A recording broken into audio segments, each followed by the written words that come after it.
Alright, quick video of how this thing's supposed to be set up. This block will go onto your A-frame. Obviously you'll want to cut it back to match the angle of your A-frame.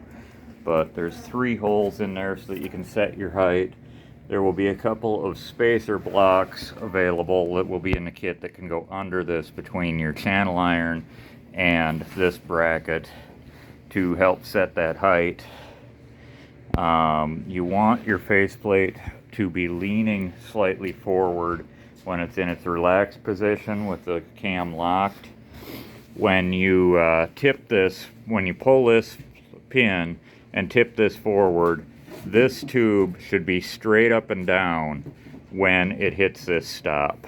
So you'll want to kind of play with which hole works best and what your measurements are for position, so that when it is at full tip forward, when this stop hits this tube, that tube is straight up and down without hitting the back of the plow or anything goofy.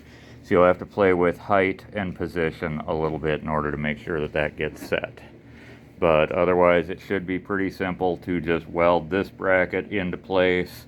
Your lower ears here, I saw on your plow, you've got 3 holes.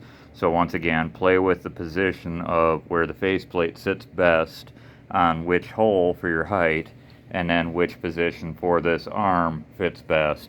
Probably tack this into place with your faceplate pinned in, and then lean it forward and test it a few times to make sure that that it stops at the correct point, doesn't interfere with anything else. But other than welding this bracket into place, like I say, with those riser blocks, without those riser blocks, however it works best, this should be pretty well easy to set up for you. Thank you for watching.